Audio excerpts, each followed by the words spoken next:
മറ്റവൻ ലാൻഡ് ചെയ്തിട്ടുള്ളത് തന്റെ ആത്മാർത്ഥ സുഹൃത്തല്ലേ? അസൂയക്കും കുശുമ്പിനും കഷണ്ടിക്കും അവന് മരുന്നില്ല.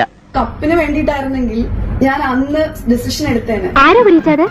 ഇതവളാ പൂവത്തിങ്കൽ മൂരിക്കുട്ടി വീണ്ടും എന്റെ മെക്കിട്ട് കയറാൻ ഇറങ്ങിയിരിക്കുക. എന്നോട് ചോദിച്ച ലാലേട്ടൻ ചോദിച്ചപ്പം ഇയാൾ നിർത്തണോ വേണ്ടെന്നുള്ള ഡിസിഷൻ അന്ന് ഞാനൊരു ഡിസിഷൻ എടുത്തെങ്കിൽ അയാൾ ഔട്ടാണ്. മറ്റവന്നൊന്ന് ഈയൽ വിറയ്ക്കുന്നത് പോലെ കിടുകിടുകിടുകിടാന്ന് വിറയ്ക്കുന്നത് കണ്ടപ്പോ സത്യത്തിൽ എനിക്ക് സങ്കടം വന്നു പോയി മുതലാളി. സങ്കടം വരും.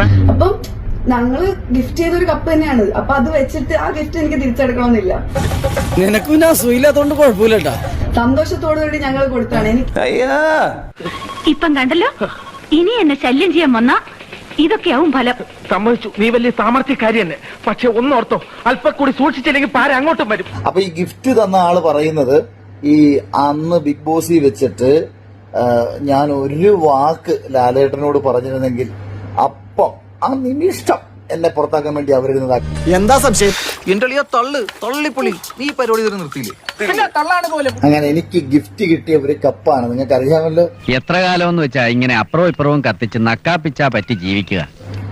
ഹോട്ട്സ്റ്റാർ ഡൗൺലോഡ് ചെയ്തിരുന്ന ഈ ഷോയൊക്കെ കണ്ട് നമ്മളെ സപ്പോർട്ട് ചെയ്ത് നിങ്ങളൊക്കെ ചെയ്ത വോട്ടെല്ലാം പാഴായി. ഞങ്ങള് ഗിഫ്റ്റ് ചെയ്തൊരു കപ്പ് തന്നെയാണ്. അപ്പൊ അത് വെച്ചിട്ട് ആ ഗിഫ്റ്റ് എനിക്ക് തിരിച്ചെടുക്കണമെന്നില്ല. അമ്മാവൻ ചെല്ലേ, 10:45 കവലയെന്നൊരു ബസ്സുണ്ട്. അല്ലേ തന്നെ എന്റെ വാരഫലത്തില് ഈ ആഴ്ച ഒരുത്തനെ തല്ലുന്നുണ്ട്. എന്നെ പിടിക്കാൻ എന്തിന് വെറുതെ. ഇതെനിക്ക് ഗിഫ്റ്റ് തന്നതാ. ആരാന്നറിയാവോ?